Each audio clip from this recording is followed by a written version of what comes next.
दोस्तों, आपने इस बात को तो ज़रूर सुना होगा कि जर जोरू और ज़मीन पर अक्सर लोग मरते आए हैं और दूसरों को मारते आए हैं।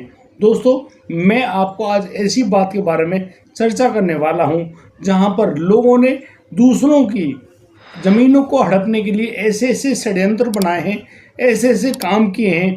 उनके लिए सबसे पहले तो मैं बताऊंगा कि भाई, जो महाभारत हुआ था, महाभारत इतना बड़ा प्रकरण था कि उस युद्ध में यानी कि इस पूरे विश्व की जो सेनाएं वो एक दूसरे के सामने ऐसे अड़ गईं और फिर लगातार युद्ध होता है और लास्ट में सत्य की जीत होती है। यानी कि जिस जमीन पर जिनका वाकई में वास्तविक हक था, उन्हीं लोगों को वही हक मिला। लेकिन आज हम महाभारत की बात नहीं करेंगे, आज हम अब के कलयुग की बात करेंगे। आजकल एक ऐसे कामों का अंजाम दिया जा रहा है। दोस्तों, मैं आपको पहले लेकर चलता हूँ कैथल। कैथल में एक माँ जो कि अपने एक बेटे को जन्म देती है, उसको पालती है, पोसती है, अपने दूध के रूप में अपना खून पिलाकर उसको बड़ा करती है। उसको इतना बड़ा करती है कि वह बिल्कुल नौजवान और हट्टा कट्टा बन जाता है। लेकिन वह एक दिन अपनी माँ से आकर पैसे मांगता है। उसकी माँ जो कि सिलाई कढ़ाई करके अपना जैसे तैसे गुजारा कर रही है। उसका जो पिता है वह यानी कि एक शराबी है, नशेबाज है, गाड़ी चलाता है, ट्रक चलाता है और वह घर पे मौजूद नहीं है। अब तो माँ जब उस लड़के से साफ मना कर देती कि बेटा वह तुम्हें पैसे नहीं दे पाएगी, तो फिर वही लड़का नशे में होता ही है। अब वह ऐसा कदम उठाता है कि लाठियाँ निकालता है और लाठियों की मदद से अपनी माँ को ही पीट बैठता है। और वह अपनी माँ को इतनी ज़बरदस्त तरीके से पीट रहा है कि उसको मौत के घाट उतार देता है। दोस्तों, इतना सारे काम करने के बाद वह जो लड़का है अपने मामा के पास फ़ोन करता है और कहता है कि तेरी बहन मर गई है, आजा इसकी लाश को उठाकर ले जाओ। दोस्तों, अब तो वह मामा भी पुलिस के पास फ़ोन करता है और फिर पुलिस भी वहाँ पर आती है और उस लड़के को गिरफ्तार भी करती है। उस महिला के शव को उठाकर उनके भाइयों को सौंपती है और अब वह जो भाई हैं अपनी बहन की बॉडी को लेकर जाते हैं अपने गांव और फिर वहां पर उसका दाह संस्कार करते हैं। और दोस्तों, दूसरा किस्सा ऐसा है कि एक व्यक्ति जिसके सिर्फ 2 बेटियां हैं, बेटा नहीं है, वही व्यक्ति अचानक अपने घर से गायब हो जाता है। आज तक उसके बारे में कोई भी जानकारी नहीं है कि वह कहाँ पर गया है, जिंदा है या फिर मारा गया। और उस व्यक्ति के गायब होने के 2 साल बाद ही उसकी जो पत्नी है वह भी यानी कि एक संदिग्ध परिस्थितियों में अपने ही घर में मृत पाई जाती है। जिस प्रकार से वो दंपत्ति वहाँ पर नहीं रहा, अब यहाँ पर एक छोटी सी लड़की जिसकी उम्र मात्र 2 साल है और उसकी जो बड़ी लड़की है जिसकी उम्र करीब 7 साल है, बस 2 ही परिजन वहाँ पर रह जाते हैं। और वह जो बड़ी लड़की है अपनी छोटी बहन की बड़े ही अच्छे ढंग से देख रेख कर रही होती है। लेकिन यहाँ पर मैं आपको बता दूं कि ये जो पूरा प्रकरण है, ये प्रकरण दोबारा से नया क्यों हुआ, उसके बारे में भी अहम जानकारी ऐसे मिली है कि जब ये लड़की, जो छोटी वाली लड़की है, ये पोस्ट ग्रेजुएशन कर रही होती है और उसकी बड़ी बहन की एक शादी हो जाती है। शादी होने के बाद भी वह अपनी छोटी बहन के पास अपने पैतृक घर मकान में रहती है। दोस्तों, अचानक उस मकान में रात को वो जब लोग सो रहे होते हैं, अचानक उस घर में आग लगती है और उस आग के भेंट चढ़ जाती है वहाँ की छोटी बेटी जिसकी जलकर वहीं पर दर्दनाक मौत भी हो जाती है। और जो बड़ी लड़की है वह भी आग में बहुत ज़्यादा झुलस गई है। उसकी हालत अभी गंभीर बनी हुई है और वह अभी यानी कि रोहतक के पीजीआई हॉस्पिटल में भर्ती है। वह अभी किसी प्रकार के बयान देने के लायक नहीं है, इसीलिए डॉक्टर्स ने मना कर दिया है कि पुलिस वालों से कि कोई भी जानकारी ना ली जाए। दोस्तों, कहीं ना कहीं जहाँ ये 2 प्रकरण सामने आए हैं, हमारे ये छोटा सा राज्य हरियाणा में झज्जर और कैथल से जब ये मामला सामने आया, और दोस्तों जिस प्रकार से ये जो कांड सामने आए हैं, इन कांडों ने कहीं ना कहीं लोगों को सोचने पर मजबूर कर दिया है। लोग सोच रहे हैं कि यार, आदमी इतना भयानक काम कैसे कर सकता है, अपने ही सगों की जान ले रहा है। बड़ी ही हद की बात है भाई। वहाँ जो बेटा है जिसने अपनी माँ पर जानलेवा हमला किया, यहाँ जो बहन मतलब कि सो रही है, अब उसके ऊपर उसके माता पिता संदिग्ध परिस्थितियों में मारे गए। उस लड़की को यानी कि रात को सोते समय जला दिया गया। अब वो जली है, शॉर्ट सर्किट हुआ है, कुछ तो हुआ है ना भाई, क्योंकि वहाँ जहाँ वह लड़की निधि मृत अवस्था में पाई गई, वहाँ पर उसकी बगल वाली खाट पर उसकी जो बड़ी बहन यानी कि कोमल अपने बच्चे के साथ सो रही है, वह बुरी तरह झुलस गई है। आखिर ऐसा काम हुआ क्या भाई? क्या वो लड़की ने खुद अपनी जान दी है? बिल्कुल नहीं। लड़की अच्छी पढ़ी लिखी, निधि नाम है उसका, वो ऐसे कैसे अपनी जान दे देगी, जबकि ऐसा कोई मैटर है ही नहीं। और दोस्तों यहाँ पर जो दिख रही खाट है, उस खाट के मुताबिक अब इस खाट को देखिए, यहाँ पर सिर्फ रस्सी रस्सी जली है। खाट के ना तो पाए जले हैं, ना ही पाटी जली है, बस वह लड़की जल गई है और इसकी रस्सियाँ जल गई हैं। अब भाई हद की बात है, किसी के पास कोई जानकारी नहीं है, लेकिन एक अहम मुद्दा जो सामने आता है वह यही है कि यहाँ पर उस जो लड़की है, लड़की के नाम उसके माता पिता की ज़मीन आने वाली है, आ भी चुकी है। कहीं ऐसा तो नहीं कि उन्हीं परिजनों ने कुछ ऐसा कांड किया हो कि वो लोग उन बच्चों की नाम आने वाली जो संपत्ति हो उसको यानी हड़पना चाहते हो। हरियाणा में यह नियम है कि बेटा हो या बेटी दोनों को समान अधिकार दिया जाना चाहिए और इसी प्रकार से उन दोनों को यानी बेटा और बेटी को जमीन जायदाद में बराबर का हक भी है। बेटी अपने पिता से अपने भाई के बराबर अपना हक ले सकती है, वह उसकी इच्छा अनुसार है। अब यहाँ पर यार किसी भी परिवार में यदि बेटी ही बेटी हो तो उसका कौन बात सोचता है भाई बेटी ज़मीन का क्या करेंगी। भाई शादी हो जाएगी, शादी होने के बाद वो अपने ससुराल में चली जाएंगी, फिर वो ज़मीन को अपने ऊपर रख के तो ले जाएंगी। लेकिन भैया इंसान वो नहीं है क्या, वो उनका बाप, क्या वह जो लड़की है अपने माता पिता का खून नहीं है? क्या उसको भूख नहीं लगती? क्या उसका परिवार नहीं है? सिर्फ परिवार तुम्हारे ऊपर ही है। और क्या तुम उस बच्चे के बारे में पूरी जिम्मेदारी उठाते हो? मुझे तो लगता नहीं कि आप उठा पाओगे। भैया तुम अपना पेट भर लो, किसी और बच्चे के बारे में आप क्या सोचोगे। और दोस्तों जिस घर में ये पूरा प्रकरण हुआ उसी घर के पास से ये जो गाड़ी है करीब वहाँ से 20 मिनट बाद उस जगह से दूर जाती हुई यानी कहीं पर गई हुई है, वह जाती हुई दर्ज हुई है, रिकॉर्ड हुई है। और दोस्तों पुलिस अब कयास लगा रही है, उस गाड़ी के बारे में जानकारी जुटा रही है आखिर वह गाड़ी किसकी है, लेकिन अभी तक पुलिस के पास कोई भी सूचना मौजूद नहीं है। पुलिस उस लड़की कोमल जो कि बहुत ही बुरी तरह से जल गई है, जली हुई अवस्था में पीजीआई रोहतक जिनको रेफर कर दिया गया है, उसके बयान लेने की लगातार कोशिशें कर रही है। लेकिन अभी वह लड़की कोमल बेहोश है और उसको होश नहीं है, उसका शरीर काफ़ी ज़्यादा जल चुका है। वह लड़की जब रिकवर होगी, जब उसकी हालत सही होगी, बयान देने लायक होगी, तब वह लड़की बयान दे पाएगी। और यही मामला समझ में आता है उस लड़के के बारे में जिस लड़के ने अपनी माँ के, मुझे नहीं लगता भाई उस लड़के ने उस अपनी माँ की जान ली है।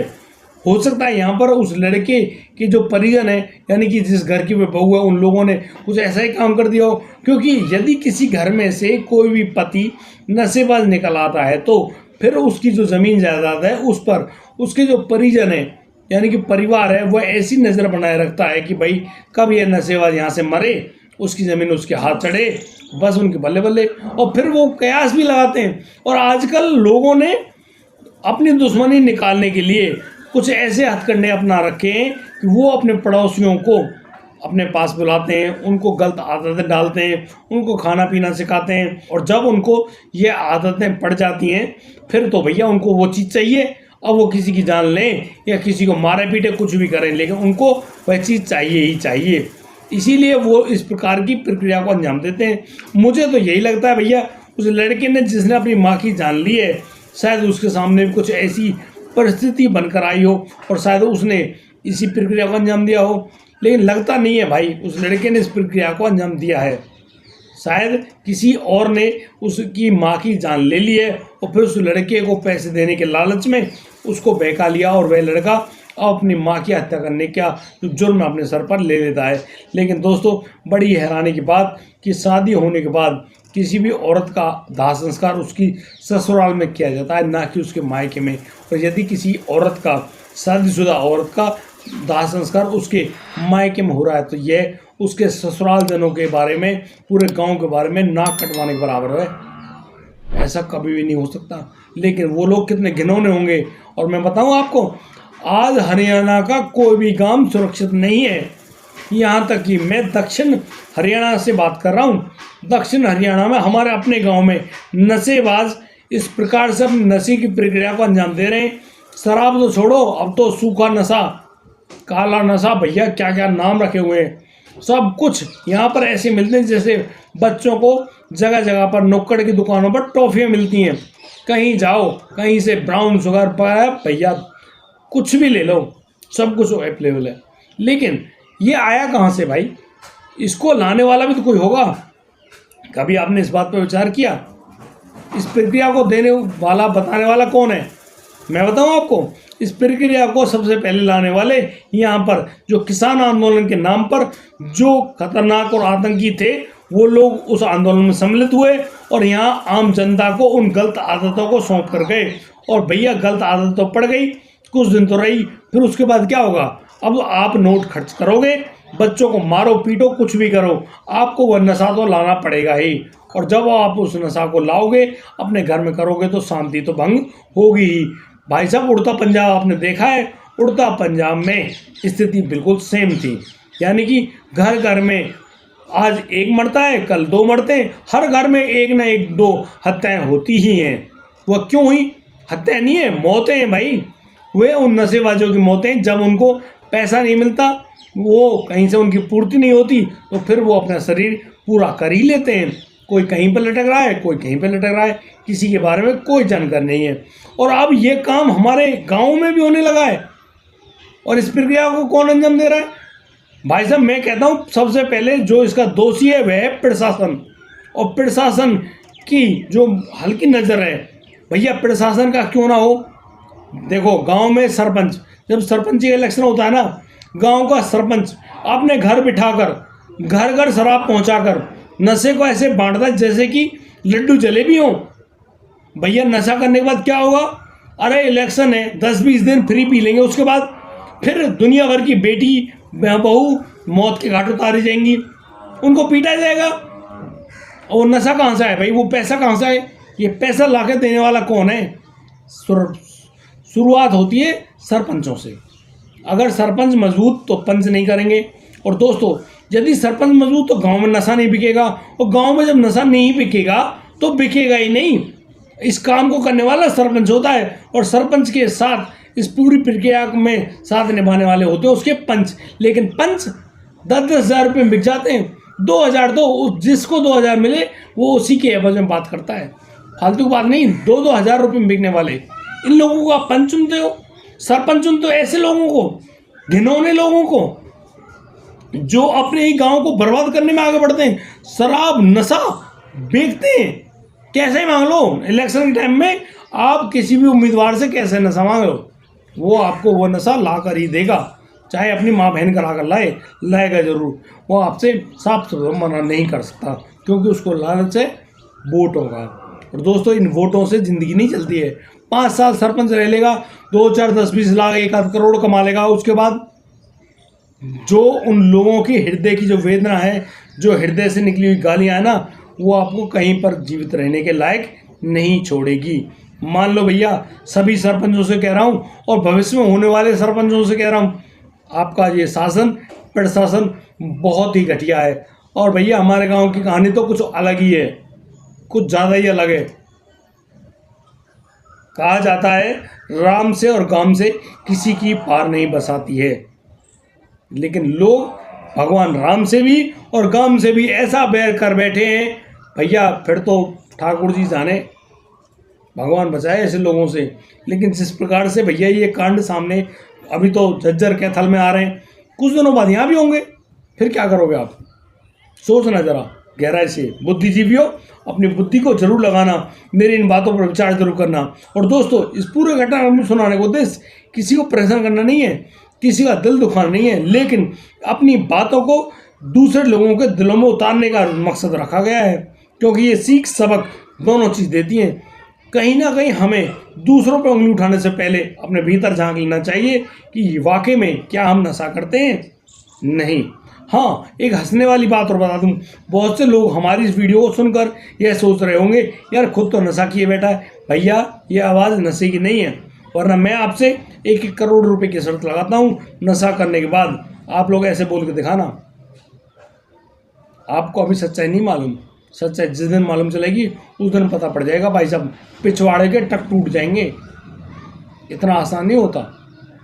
लोगों से अपनी बात कहना, लोगों को अपनी बात समझाना, उनके दिल में जगह बनाना, क्योंकि दोस्तों ये बहुत ही ज़रूरी है। आप कुछ नहीं कर सकते, कम से कम उस लोगों को बाहर की हवा से बचा तो सकते हो जो लोगों के दिलों में जली हुई है। बुराइयों से बचें, बुरे लोगों से बचने की जरूरत नहीं है, बुराइयों से बचें। दोस्तों, आज के लिए सिर्फ इतना ही। फिर भी यदि मेरी बात किसी को बुरी लगी हो तो मैं उनसे हाथ जोड़कर क्षमा चाहता हूँ, मुझे माफ़ करना। लेकिन लेकिन भावुकता के वशीभूत होते हुए हमारे हृदय से वेदना उठती है।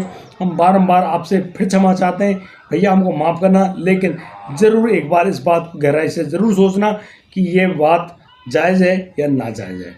दोस्तों आज के लिए सिर्फ इतना ही। अब दीजिए मुझे इजाज़त, मिलता हूँ एक नई वीडियो में, लाता हूँ एक नया प्रोग्राम। तब तक के लिए आप बढ़िया रहें, बेहतरीन रहें, अपना और अपने परिवार का बखूबी ख्याल रखते रहें। जय हिंद, जय भारत।